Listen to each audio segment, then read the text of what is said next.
High welcome back. இன்றைக்கி வந்து நீர் பூசணி இல்லைன்னா வெண்பூசணின்னு சொல்லுவாங்க. இதில் வந்து நம்ம இன்றைக்கி ஒரு ஒன் பாட் சாம்பார் மாதிரி வைக்கலாம். குக்கர்லேயே மொத்தமாக வேக வச்சு அப்படியே வந்து தாளிச்சிக்கலாம். இந்த இது அவ்வளோ பெனிஃபிட் இருக்குதுங்க. இதோட ஜூஸ் குடிச்சிங்கன்னா வெயிட் லாஸ் ஆகும். இதில் அல்வா பண்ணிங்கன்னா சூப்பராக இருக்கும். இதில் நிறையா கூட்டு பண்ணுவாங்க. சூப்பராக இருக்கும். இது வந்து வேக வச்சு அப்படியே தயிரில் போட்டு ஒரு மாதிரி பச்சடி மாதிரி பண்ணுவாங்க. சூப்பராக இருக்கும். இது உடம்புக்கு ரொம்ப நல்லது. இது குடலை நல்லா சுத்தம் பண்ணுமா. அதனால் அடிக்கொருக்க நாங்கள் இப்போ சேர்த்துக்க ஆரம்பிச்சிட்டோம். நீங்கள் சாம்பாருக்கு எந்த அளவுக்கு துவரம் பருப்பு எடுப்பீங்களோ அந்த அளவுக்கு எடுத்து நல்லா கழுவிட்டு மஞ்சள் தூள், ஒரு 5-6 பல்லு பூண்டு, ஒரு 4லேருந்து 5 மீடியம் சைஸ் தக்காளியை லைட்டாக கட் பண்ணிவிட்டு அப்படியே வந்து சேர்த்துக்கிட்டேன். ஒரு 2 பச்சை மிளகாய் வந்து சேர்த்துக்கலாம். நான் தக்காளி சின்னதாக இருக்கறனால 4-5 சேர்த்துருக்கேன். இல்லைன்னா நீங்கள் 2 மட்டும் சேர்த்துக்கோங்க. சீரகம் வந்து ஒரு ஸ்பூன் அளவுக்கு சேர்த்துக்கலாம். சின்ன வெங்காயம் முழுசாக ஒரு 10 வெங்காயம் வந்து சேர்த்துக்கிட்டேன். இப்போ வந்து நம்ம தோல் சீவிட்டு கட் பண்ணி வச்சுருக்கிற வெண்பூசணி வந்து சேர்த்துக்கலாம். ஒவ்வொரு சைடும் ஒவ்வொரு மாதிரி சொல்லுவாங்க. வெண்பூசணி, நீர்பூசணி, அப்புறம் வேறு ஏதாவது சொல்லுவாங்க. இப்போ லாஸ்ட்டாக வந்து 1 ஸ்பூன் அளவுக்கு வீட்டில் அரைச்ச மிளகாத்தூள் வந்து சேர்த்துக்கிறேன். வீட்டில் அரைச்ச மிளகாத்தூள் இல்லை அப்படின்னா சாம்பார் தூள் வந்து 1 ஸ்பூன் அளவுக்கு சேர்த்துக்கோங்க.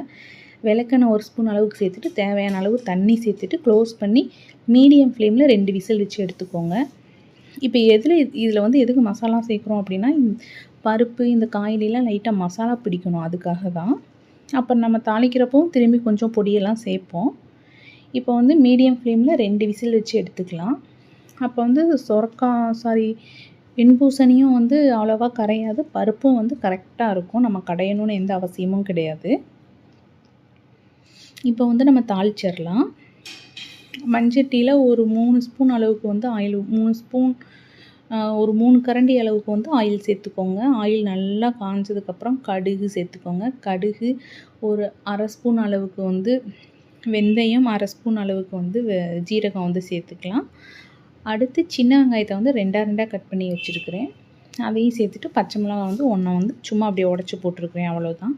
இப்போ இது எல்லாத்தையும் வந்து நல்லா வதக்கி விடலாம். வெங்காயம் வந்து ஓரளவுக்கு நல்லாவே வதங்கட்டும். வெங்காயம் வதங்குறதுக்காக வந்து கொஞ்சமாக வந்து உப்பு சேர்த்துக்கோங்க.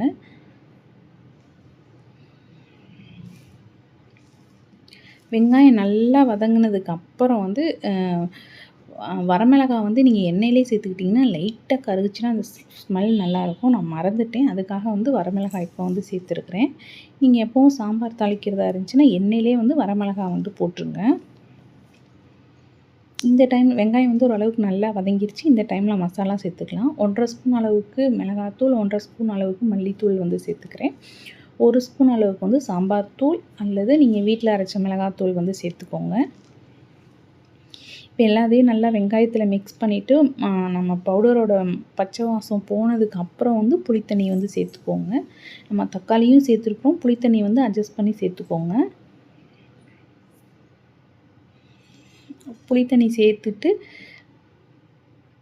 பெருங்காயத்தூள் வந்து ஒரு 1/4 ஸ்பூன் அளவுக்கு வந்து சேர்த்துக்கோங்க. சேர்த்துட்டு உப்பு சேர்த்துக்கோங்க. இது வந்து ஒரு 2-3 நிமிஷத்துக்கு அப்புறம் வந்து புளியோட பச்சை வாசம் போட்டு அந்தளவுக்கு வந்து கொதிக்கட்டும்.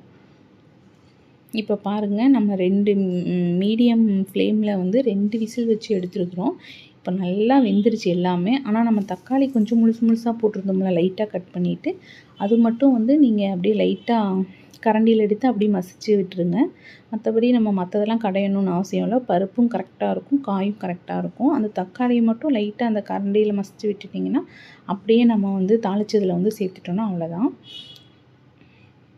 புளி கொதிச்சதும் அப்படியே சேர்த்து ஒரே ஒரு கொதி வந்ததும் ஆஃப் பண்ணிட்டா சூப்பராக வந்து ரெடி ஆயிடும். அதனால் நீங்கள் கடையணும் அந்த மாதிரி எந்த அவசியமும் இல்லை. தக்காளியை முழுசாக போட்டனால வந்து அப்படி இது பண்ணணும். நீங்கள் கட் பண்ணி போட்டுக்கிட்டிங்கன்னா இந்த மாதிரி மசிக்க கூட தேவையில்லை. இப்போ வந்து புளி நல்லா ஓரளவுக்கு வந்து கொதிச்சு ஒரு 2-3 நிமிஷம் அளவுக்கு நல்லா கொதிச்சிருச்சு.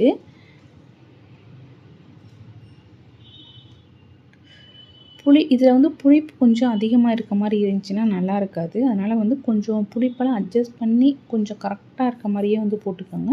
நான் ஒரு கைப்பிடி அளவுக்கு வந்து கறிவேப்பிலை சேர்த்துட்டு நல்லா மிக்ஸ் பண்ணி விட்டுறேன். இப்போ வந்து நம்ம பருப்பு, வெண்பூசணி எல்லாம் வேக வச்சு வச்சுருக்குறோம்ல, அதை எடுத்து நம்ம புளியில் வந்து ஊற்றிக்கலாம். ஊற்றிட்டு தேவையான அளவு தண்ணி வந்து கழுவி ஊற்றிக்கோங்க. இது ரொம்ப கெட்டியா இருந்துச்சுன்னா நல்லா இருக்காது. கொஞ்சம் தண்ணியா இருக்க மாரியே பார்த்துக்கோங்க. இட்லிக்கு மத்தபடி சாப்பாட்டுக்கு எல்லாத்துக்குமே சூப்பரா இருக்கும். பெருங்காயத்தூள் வந்து லாஸ்ட்டா சேர்த்துக்கோங்க. இல்ல வந்து நீங்க முன்னாடியே வந்து பருப்புலயே சேர்க்கறனாலும் சேர்த்துக்கலாம். இல்ல புளி கொதிக்கிறப்ப சேர்த்துக்கலாம். இல்லைன்னா இப்ப லாஸ்ட்டா கூட வந்து சேர்த்துக்கலாம்.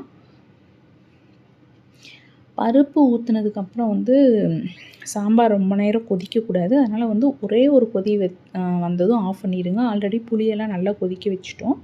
ஒரு கொதி கொதிச்சதும் அப்படியே வந்து ஆஃப் பண்ணிருங்க. பருப்பு வந்து ரொம்ப நேரம் கொதிச்சுச்சுன்னா சாம்பார் பெர்ஃபெக்ட்டா அந்த டேஸ்ட் வந்து வராது. அடுப்ப ஆஃப் பண்ணிட்டு மேலே வந்து கொத்தமல்லி இலை தூவுறதுனா தூவிக்கோங்க. இல்லைன்னா கறிவேப்பிலையே வந்து லைட்டா தூவுறதுனா தூவிக்கோங்க. சூப்பரா வந்து ரெடி ஆயிடுச்சு. இது உடம்புக்கு ரொம்ப ஹெல்தி. முக்கியமா வந்து இட்லிக்கு ரொம்ப நல்லாயிருக்கும். இது நீங்க ட்ரை பண்ணி பார்த்துட்டு எப்படி இருந்துச்சுன்னு சொல்லுங்க. இதே மாரி வந்து நீங்க தயிர் பச்சடி பண்ணணுன்னா, இத வந்து ஒரே ஒரு விசில் வச்சு வேக வச்சு வெங்காயம், பச்சை மிளகாய், கறிவேப்பிலை, கடுகு, உளுந்தம்பருப்பு, ஜீரகம் போட்டு தாளிச்சு அந்த தயிர ஊத்தி உப்பு போட்டு மிக்ஸ் பண்ணி வேக வச்சிருக்கிறத கொட்டுனீங்கன்னா சூப்பரா ரெடி ஆயிரும். இத ட்ரை பண்ணி பார்த்துட்டு எப்படி இருந்துச்சுன்னு சொல்லுங்க. தேங்க்ஸ் ஃபார் வாட்சிங்.